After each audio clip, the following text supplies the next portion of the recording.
Welcome to Twisted Tales, where we delve into history's darkest mysteries and unsettling crimes. Tonight's story takes us to Halloween night, 1902. In the quiet town of Adair, Iowa, our night of festivity turned to horror. Walter Schenck, a respected constable and family man, left his home for what should have been a routine patrol. By morning, his lifeless body was found near his front gate. Was it a robbery gone wrong, or something far more sinister? Join us as we explore the chilling details of the mysterious murder of Walter Schenck. Walter Schenck was a hard-working constable who lived with his wife, Ida, and their 3 children in Adair, Iowa. Halloween in 1902 brought with it the usual mischief, and town officials decided to assign extra constables to patrol that night. Walter, known for his dedication, was among those called to duty. After dinner with his family, Walter left home to begin his patrol. It was the last time Ida and their children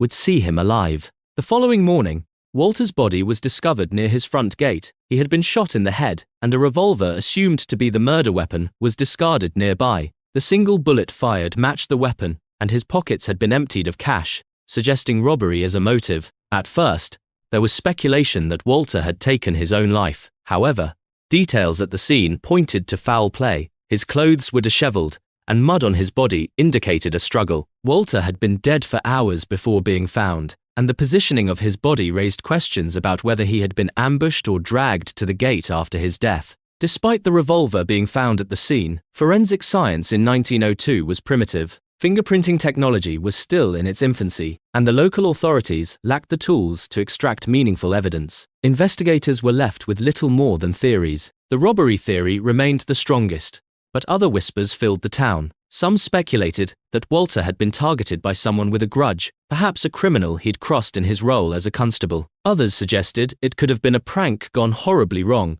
though no substantial evidence supported this. No arrests were ever made, and the case faded into obscurity, leaving Ida and her children to mourn a husband and father whose killer was never brought to justice. Walter Schenck's murder remains one of Adair, Iowa's darkest mysteries, a chilling reminder of how a night of celebration can turn to tragedy. Over a century later, the case remains unsolved, and the identity of Walter's killer is still a ghostly shadow on the town's history. Thank you for joining us on this journey into the past. If you found this story compelling, like, subscribe, and follow Twisted Tales for more. Until next time, stay curious and stay safe.